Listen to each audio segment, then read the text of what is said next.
Baik adik-adik, jadi hari ini kita akan belajar tentang skala Likert. Jadi bagaimana kita akan mengubah suatu data yang kita peroleh dari lapangan itu menjadi data ini. Jadi supaya lebih jelas, saya present.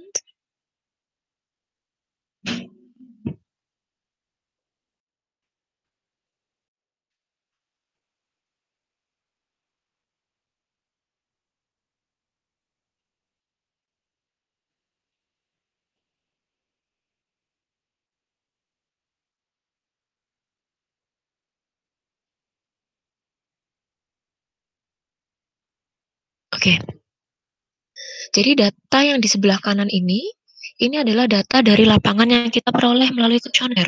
Jadi misalnya, variabelnya adalah persepsi petani. Nah, di sini ada 9 item pertanyaan. Jadi yang ini ada kolom 1, kolom 2, kolom 3, sampai 9 ini adalah item pertanyaan.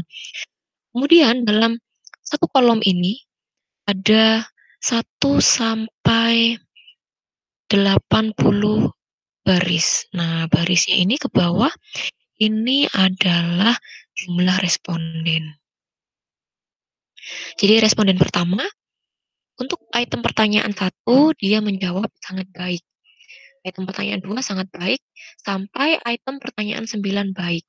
Nah, fungsinya apa skala Likert ini? Jadi kita ingin melihat nilai sangat baik di sini itu berapa. Karena nilai sangat baik pada pertanyaan 1 itu belum tentu sama dengan nilai sangat baik di pertanyaan kedua. Seperti itu. Misal, bisa jadi di sini nilainya 4, tetapi sangat baik di pertanyaan kedua bisa jadi 5, bisa jadi 6, atau mungkin sama 4.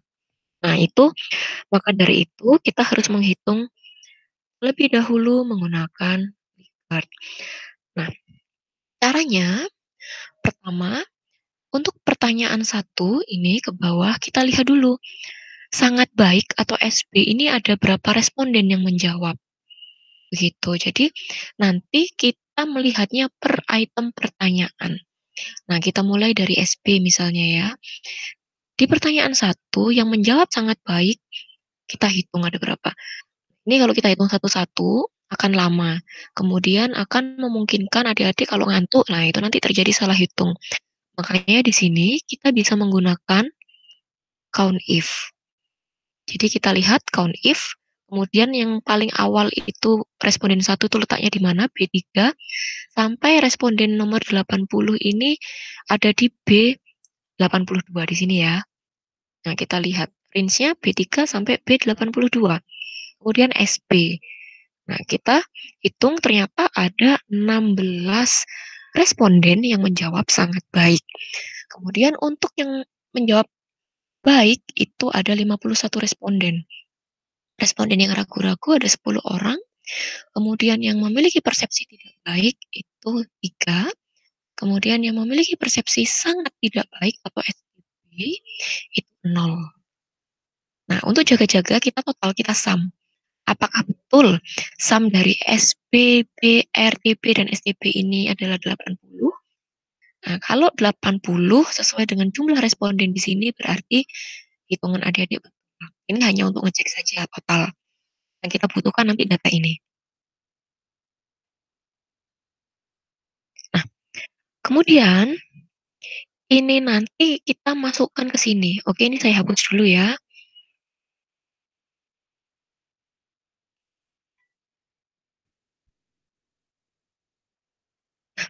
Kita latihan mulai dari pertanyaan satu saja. Oke. Jadi kalau kita lihat di sini, untuk yang menjawab sangat tidak baik itu ada 0. Kita masukkan saja 0 ini ke sini. Kalau kita praktek saja dari awal. Nah, kita masukkan di sini 0, kemudian tidak baik 3, ragu-ragu 10, baik 51, sangat baik 16. Nah, nilainya pasti 80. Ini sekali lagi mengapa ini saya sum, kita harus sum, karena untuk mengecek ini, bahwa totalnya ini adalah 80. Kalau berarti betul karena responden kita di data awal sini adalah 80.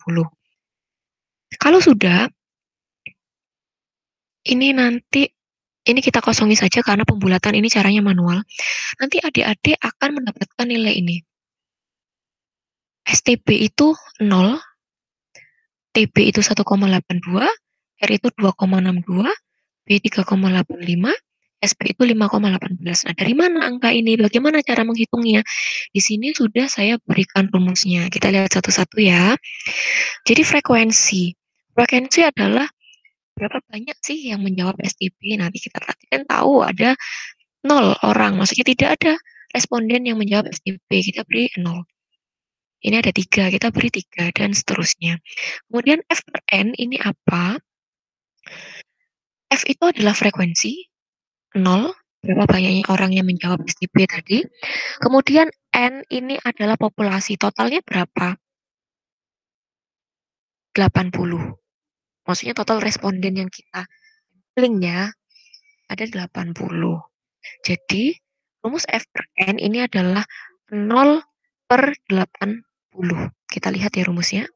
Nih, B5 adalah 0, kemudian ini kenapa kok kita dolar supaya nilainya tidak geser.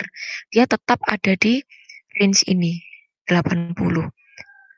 Kemudian untuk IP sama, dia pasti nanti C5 per 80. Kita lihat ya rumusnya.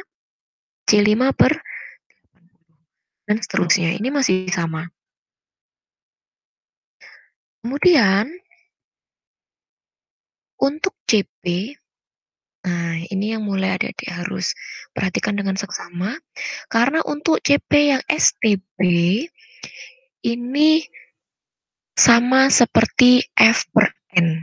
Jadi sama dengan B6, sama dengan ini yang di atasnya. Ini 0 berarti di sini juga pasti 0. Nah, tetapi untuk yang TB sebelahnya kita lihat perbedaannya. Ini kita dapatkan dari B7. B7 itu mana? Ini 0 ditambah dengan C6. C6 itu yang ini di atasnya. Jadi zigzag seperti itu. Jadi ini diperoleh dari ini ditambah ini. Jadi ke atas gini ya. Ini ditambah ini. 0 ditambah 0,04. Hasilnya 0,0. Nah, untuk R bagaimana sebelahnya? Kita lihat caranya masih sama. C7 ditambah dengan D6. 0,04 ditambah 0,13. Jadi 0,17. Jadi ini pembulatan saja. Nanti hasilnya 0,16 sekian seperti itu.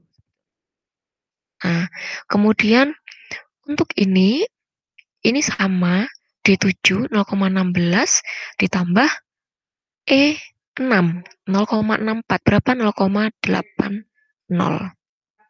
Mohon maaf, ini bacanya 0,16 ya, bukan 16. 0,16 ini 0,64. Karena di sini bukan puluhan 6-nya, tetapi dia angka. Jadi tidak ada puluhan, tidak ada ratusan di setelah koma. Jadi bacanya 0,64, ini 0,8 atau 0,80. Nah, kemudian ini sama 0,8 ditambah 0,2. Berapa jadinya? 1. Untuk CP, nilai akhir di sini harus 1. Kalau nilainya nanti tidak sama dengan 1, berarti adik-adik salah menghitung. Seperti itu. Nah, kita lihat yang bawahnya. Ini juga 1. Semuanya 1. Jadi di sini harus 1 ya. Ini saya beri tanda.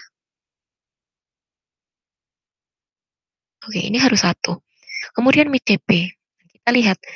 Untuk STB, caranya adalah B7. Mana B7? Ini 0. 0 dibagi 2. 0 dibagi 2 sama dengan 0. Kenapa kok mid CP dibagi 2? Karena mid itu kan tengah-tengah. Nah, tengah-tengah berarti harus dibagi 2. Misalnya saya punya seperti ini. Kita ingin melihat batas ini, tengah-tengah sini ya. Nah, berarti gimana caranya? Dari sini sampai sini dibagi 2. Seperti itu gampangannya.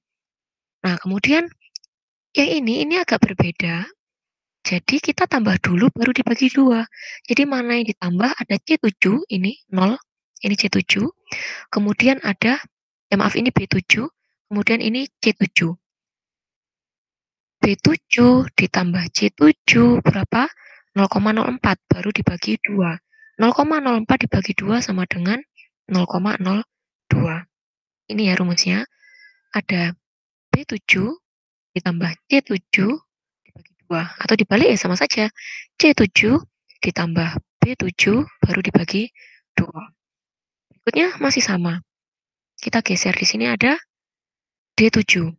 Ini C7. Berarti ini ditambah ini dibagi 2. Berikutnya sama. Ada E7 ditambah D7. Berarti 0,8 ditambah 0,16 dibagi 2. Hasilnya sekian. Ini juga sama. Jadi 1 ditambah 0,8 berapa? 1,8 kan? Dibagi 2. Jadi hasilnya 0,9. Nah, kalau ini nilainya nggak harus 1 untuk mid CP. Nah, kemudian Z. Kalau 0 itu nilainya min, 39.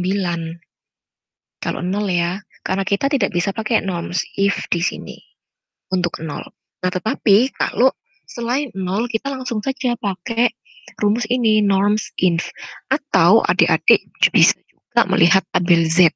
Nah, monggo silakan dicari tabel Z, silakan ada di download. Kemudian ada di bisa pelajari tutorialnya, jika bingung nanti bisa kita diskusikan bersama. Nanti ya di materi berikutnya. Untuk memudahkan, pakai Excel, ini adik-adik bisa menggunakan sama dengan norms inf. Ingat norms di sini ada S-nya ya.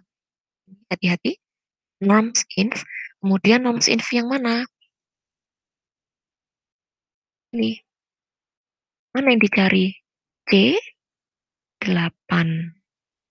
Norms inf C8 atau norms inf 0,02. Nanti ketemu hasilnya min 2,08. Ini nanti ketika adik-adik hitung atau adik-adik cari di tabel Z, hasilnya akan sama. Jadi ya kalau berbeda selisih 0,00 sekian gitu itu tidak terlalu jadi masalah. Kemudian ini sama, ini pakai norms if. Norms if berapa? D8. Ini ya D8 di sini ya atau 0,1. Sama sampai sini. Rumusnya masih sama ya. Norms inf. Kemudian yang bawahnya ZC plus 3,9. Mengapa kok 3,9? Karena di sini minus 0,9. Jadi di sini harus ditambah 3,9. Supaya apa? Tujuannya supaya STB ini jadi 0. Jadi STB itu mesti 0. Hati-hati adik-adik jangan kebalik ya.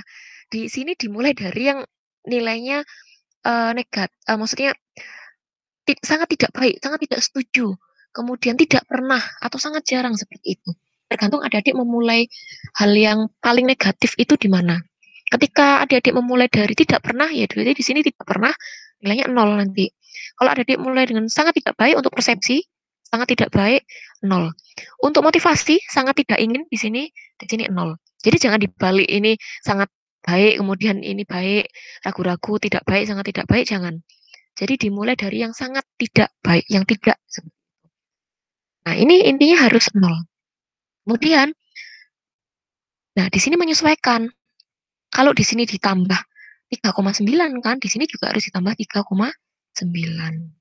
Jadi minus 2,08 ditambah 3,9. Seperti itu. Jadi hasilnya 1,82. Nah, ini kenapa saya buat rumus seperti ini, kok Miss ini kok dikurang, tidak ditambah. Ya karena saya ingin mengambil dolar yang dari sini. Ini kan minus 3,9. Kalau saya kurangi jadi plus. Jadi dikurangi minus 3,9. Min.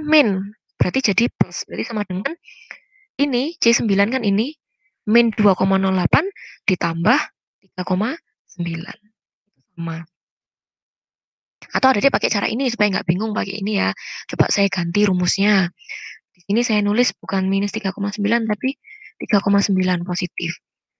Nanti ini sama dengan ini. Nah, kalau ini ditambah ya. Karena ini kan positif. Jadi di sini ditambah. Nah, berapa? Ditambah dolarnya ini. Ini harus di dolar supaya nanti dia nggak gesek.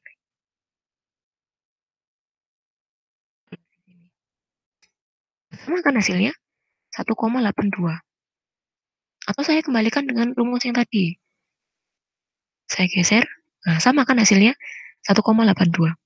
Jadi monggo tidak usah bingung. Ini karena ini minus 3,9, makanya di sini saya tulis minus supaya nanti hasilnya plus. Karena minus ketemu minus jadi plus. Nah, kalau ada adik pakai yang 3,9 plus, berarti nanti di sini rumusnya bukan minus tetapi plus. Seperti itu. Monggo itu terserah adik-adik. Silakan menggunakan rumus yang saya pakai di sini atau adik-adik bisa menggunakan yang plus ini tadi. Jadi adik-adik harus ngetik lagi 3,9 seperti itu. Nah, ini sama. Dia D9 tuh mana ini? Minus 1,28 dikurangi ini. Min 3,9 jadi plus 3,9. Hasilnya 2,62. Ini sama. Ini sama. Nah, sudah selesai. Ini sudah selesai. Nah, tetapi ini belum bisa kita input ke sini, kita ganti. Karena apa? Nilainya masih koma-koma. Kita harus melakukan pembulatan. Kalau 0 ya pasti 0. Kita sepakati 1,5 itu ikut mana? Kalau dulu adik pernah belajar di fisika ya, waktu semester berapa? 1 atau 2, itu ngikut pembulatan ke atas. Ini di atas 1,5 berarti dia masuknya 2. Ini 2,6 berarti berapa? Ya, 3. 3,8 berarti berapa? 4, karena mendekati 4 ya. 5,18 berarti 5. Nah, ini berarti untuk item pertanyaan 1, kita punya nilai STB itu nilainya 0, TB itu 2, ragu-ragu atau R itu 3, B itu 4, SB itu 5. Nah, di sini kita masukkan. Kita lihat ya. Untuk item pertanyaan 1, hanya 1. Jadi kita lihatnya ke bawah ya. Karena pertanyaan kedua bisa jadi beda hasilnya nanti. Jadi kita fokus ke sini toh. Sini saja. Nah, kita lihat di sini. SB berapa tadi? 5. Nah, ini kita ganti 5. Ini hasil jadinya. Nah, B1 di sini SB 5. Nah, gini ya. Kelihatan semua kan? Kemudian R, ragu-ragu. Ini kita masih lingkup pertanyaan 1. Ragu-ragu berapa nilainya? 3. Kita ganti 3. Kalau ganti satu-satu kan adik-adik capek ya, buang-buang waktu. Dan juga dikhawatirkan nanti ketika adik-adik ngantuk lagi atau nggak fokus, ini malah salah ketik. Nah, makanya di sini kita pakai rumus. Ini, if. Nah, silakan diperhatikan. Kita lihat tadi, ketika, ini kan B3 ya. B3 mana? Ini nilainya B3. Di sini ya. Ketika B3 itu STB, maka nilainya 0. Kita masukkan 0 di sini ya. Ketika B3 itu TB, nah TB nilainya berapa TB di sini? 2. Sehingga kita masukkan 2 di sini ya. Ini 2 ya. Ketika B3 itu R, nah R berapa di sini? 3. Nah, kita masukkan R3 di sini. Nah, ketika B3 itu B berapa skornya B? 4. Berarti B ini dimasukkan 4. Terus ini apa Miss 5 ini? 5 adalah sisanya. Jadi kalau if kan ada nggak usah if semua ya. Tinggal sisanya apa yang belum? SB. Berarti SB itu nilainya 5. Itu. Udah di enter. Kemudian di drag ke bawah. Di drag saja ke bawah rumusnya. Itu. Adik-adik sudah dapat ini item pertanyaan 1. Nah, seperti ini. SB5, R3, R3, B4, R3, dan seterusnya. Item pertanyaan 2 bagaimana caranya? Sama. Sama seperti tadi ya. Sama seperti yang 1 ini. Cara ngedragnya juga sama. Nah, ini. Tapi jangan didrag dari sini ya. Kenapa? Adik-adik nggak boleh ngedrag ke samping seperti ini. Nggak boleh.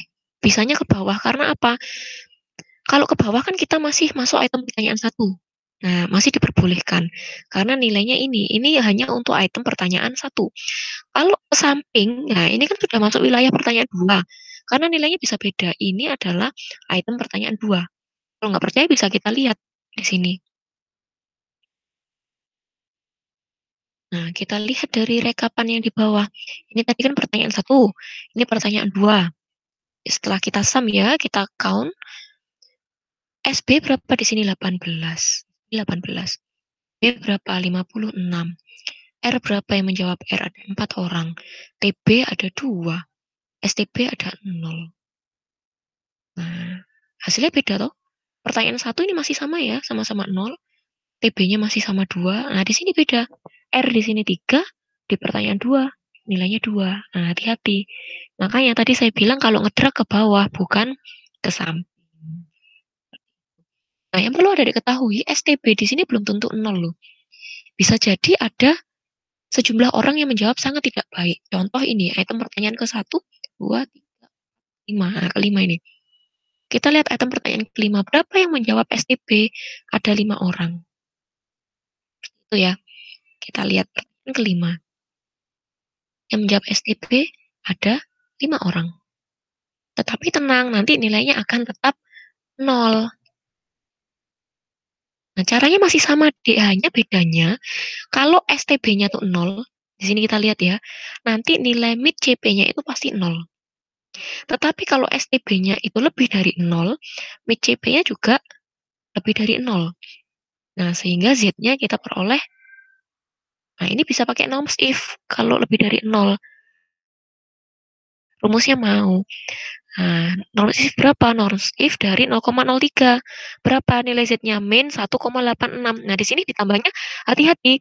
Jangan ditambah 3,9. Karena di sini min 1,86. Sehingga supaya jadi 0 ditambah berapa? Ditambah 1,86. Kalau di sini ditambah 1,86, di sebelah-sebelahnya juga harus ditambah 1,86. Gitu ya. Oke, jadi sekian untuk Likert. Jadi fungsinya Likert itu untuk apa toh? Ini loh, ini jadi skala interval nanti. Ini kan juga sudah bukan pembeda, ini kan masih pembeda. Nah, tapi kalau ini kan kita sudah masuk ke interval. Jadi kalian bisa dapat angka-angka ini. Nah, ini Likert ini. Jadi sekian video tentang Likert. Monggo jika ada yang ingin ditanyakan, kita bisa diskusikan di Google Classroom. Sekian, terima kasih.